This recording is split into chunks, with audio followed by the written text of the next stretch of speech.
एक बार एक गुरु अपने शिष्यों को प्रवचन दे रहे थे। वे कह रहे थे कि कभी कभी जिंदगी एक उलझी हुई पहेली लगने लगती है। हर तरफ से परेशानियां आती रहती हैं और आप ये समझ नहीं पाते कि आगे का रास्ता क्या है। ऐसे समय में आप सोचते हैं कि खुशी और सफलता कहाँ छुपी हुई है। लेकिन क्या हो अगर कोई आपको बताए कि खुशी और सफलता इतनी दूर नहीं है।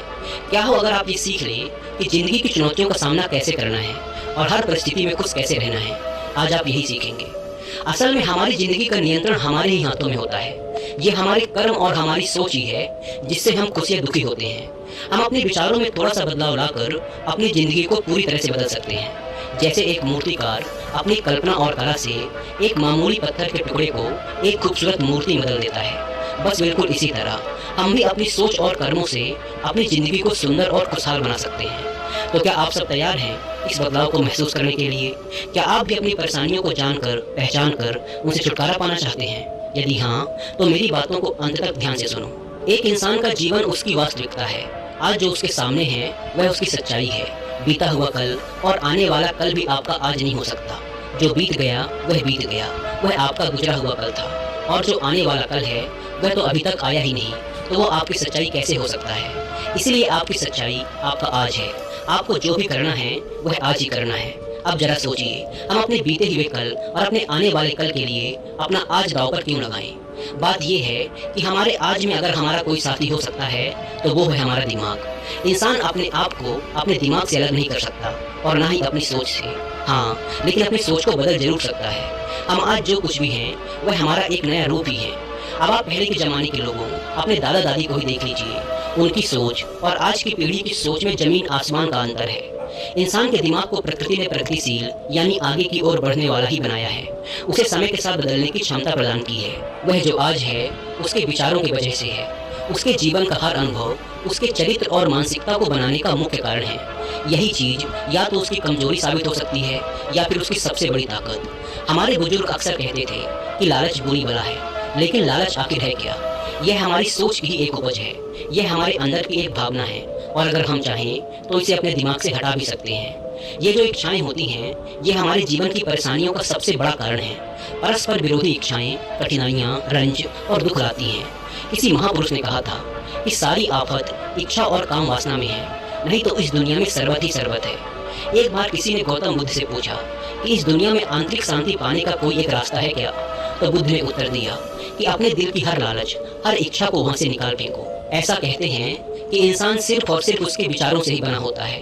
अब यह आप पर निर्भर करता है कि अगर आपकी सोच अच्छी है तो आपका जीवन भी अच्छा है, लेकिन अगर आपकी सोच परेशानियों और वासनाओं से भरी है तो इसका आपके जीवन पर सीधा असर पड़ेगा। इसीलिए सोच बदलो, जीवन बदलो। क्या आप जानते हैं कि हमारी सबसे बड़ी परेशानी कहाँ से शुरू होती है?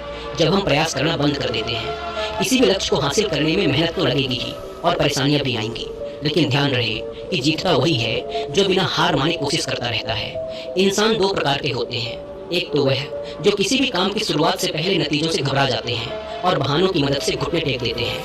अब आप ये बताइए, क्या ऐसा इंसान कभी भी अपने जीवन को बेहतर कर सकता है क्या? बिल्कुल नहीं। उसके जीवन में आसानी की जगह परेशानियां ही आएंगी और इसके जिम्मेदार वो खुद होंगे।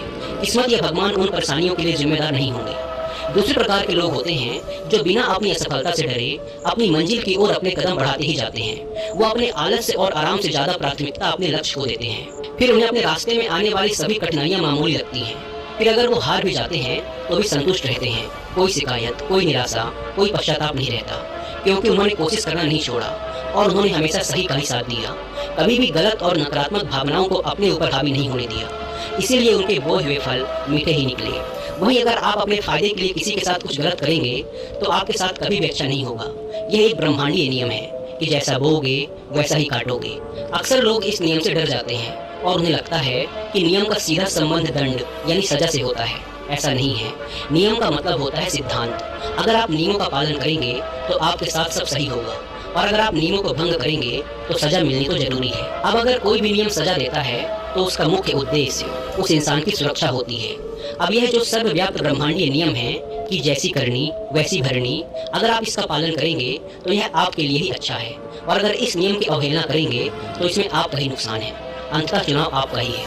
मुश्किलें यानी परेशानियां हमारे साथ हमेशा रहती हैं। जब हम बच्चे होते हैं, बड़े हो जाते हैं या बुजुर्ग हो जाते हैं, परेशानियां हमारा साथ कभी नहीं छोड़ती।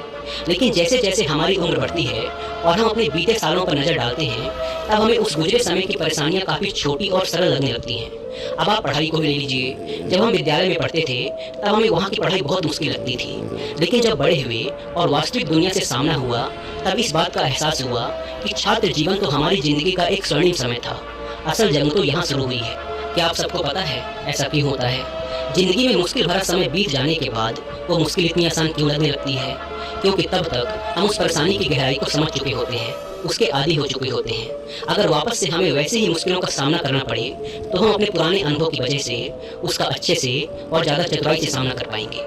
अचानक समस्या आ जाने पर घबरा जाना एक आम बात है, लेकिन हमें यहीं पर संभलना है। जब हम घबराते हैं तो गलतियां कर बैठते हैं। इसीलिए अपने दिमाग पर नियंत्रण करना और उसमें चल रहे विचारों को समझना बहुत जरूरी है। अगर आपने यह रुकावट पार कर ली, तो समझो परेशानी गायब हो जाएगी। मानसिक स्थिरता सबसे जरूरी चीज़ है, क्योंकि मुश्किल समय में आपको गलत तरीके अपनाने के विचार भी आते हैं, लेकिन इन विचारों पर लगाम लगाना ही असल परीक्षा है। अगर आप अपनी परेशानियों का दोष दूसरों पर डालेंगे, तो कभी भी उस परेशानी से निकल नहीं पाएंगे। जीवन की आधी से ज़्यादा परेशानियों का मुख्य कारण यही है कि इंसान अपने विचारों को और अपने दिमाग को सही से संतुलित नहीं कर पाता। किसी ने बिल्कुल ठीक ही कहा है कि आप सबसे ज़्यादा धैर्य एक धैर्यहीन इंसान के साथ रहकर ही सीख सकते हैं।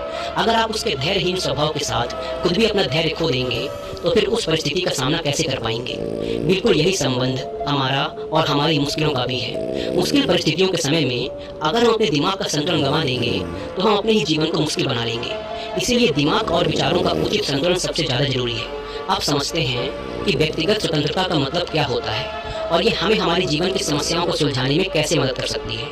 व्यक्तिगत स्वतंत्रता का मतलब है कि हर इंसान अपने व्यक्तिगत निर्णयों के लिए स्वतंत्र है। जैसे जब आप बाजार जाते हैं, तो वहाँ से अपने लिए कुछ खरीदना है, क्या खरीदना है और क्या नहीं, ये पूरी तरह से आपकी व्यक्तिगत पसंद होती है। आप किसी पर भी कुछ खरीदने के लिए दबाव नहीं डाल सकते। इसी तरह व्यक्तिगत स्वतंत्रता का अर्थ है कि हर इंसान अपने विचारों का जिम्मेदार खुद होता है। आप सिर्फ अपने विचारों को बदलने की और उन्हें सही दिशा में लगाने की जिम्मेदारी ले सकते हैं, लेकिन दूसरों के विचारों की नहीं। एक पवित्र इंसान दूसरे अपवित्र इंसान की सोच या जीवन को नहीं बदल सकता, लेकिन हाँ, वह अपने आत्मज्ञान की यात्रा में मिले अच्छे अनुभवों से दूसरे को समझा जरूर सकता है। जब भी कोई अनुभवी व्यक्ति हमें हमारे जीवन से संबंधित कोई सलाह दे, तो हमें यह नहीं सोचना चाहिए कि मैं उसकी सलाह क्यों लूँ, मैं जो कर रहा हूँ वही सही है। कभी कभी हमें अपने से ज़्यादा अनुभवी लोगों की बात मान लेनी चाहिए, क्योंकि वे उस मुसीबत से पहले ही गुजर चुके होते हैं। अगर आप उनकी बात नहीं मानते, फिर जो भी परिणाम रहेगा उसके जिम्मेदार आप खुद होंगे। अगली चीज़ कि कोई भी काम छोटा या बड़ा नहीं होता, काम तो काम होता है, और आपका काम ही आपकी असल पहचान बनाता है। मान लो अगर आपको एक बहुत बड़ा व्यापारी बनना है, तो आपको शुरुआत एक छोटे काम से ही करनी पड़ेगी। धीरे धीरे कदम दर कदम आप आगे बढ़ेंगे। अगर आपकी सोच और आपके कर्म एक हो गए, तो एक दिन आप बहुत बड़े व्यापारी बन जाएंगे। लेकिन अगर आप सोचते हैं कि नहीं, मुझे तो सीधे कुछ बड़ा ही करना है, मैं छोटे मोटे कामों के लिए नहीं बना हूँ, तो आप हमेशा वहीं रहेंगे जहाँ हैं, कभी भी उस जगह से आगे नहीं बढ़ पाएंगे। ध्यान रखिएगा कि बादलों के ऊपर उड़ने वाला एक बाज भी अपनी ऊंची उड़ान की शुरुआत जमीन से ही करता है।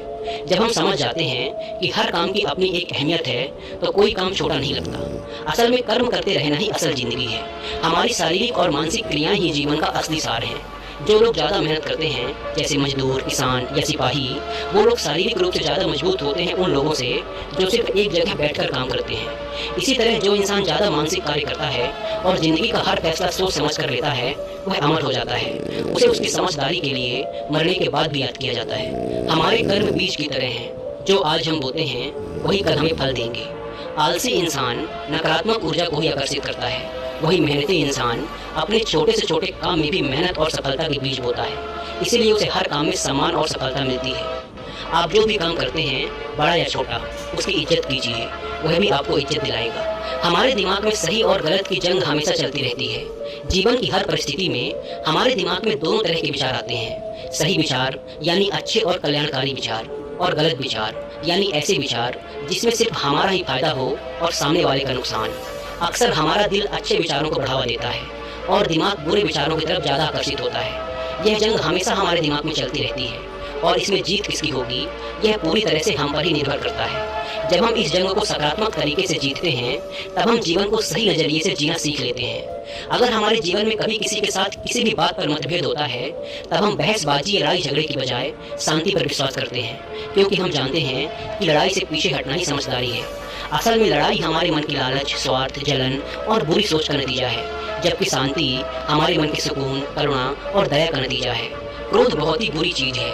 ये हमें अपनी ही आग में जलाता रहता है और इस आग की जलन से हम अपने अंदर की खूबसूरत ठंडक को महसूस करना भूल जाते हैं। लेकिन ये हमारी ही व्यक्तिगत जिम्मेदारी है कि हम अपनी समझदारी से अपने क्रोध को काबू करें, तभी हम बहुत सारी मुश्किलों से बच सकते हैं। क्रोध पर काबू पाने का एक आसान तरीका है और वो है लंबी और गहरी सांसें लेना और छोड़ना।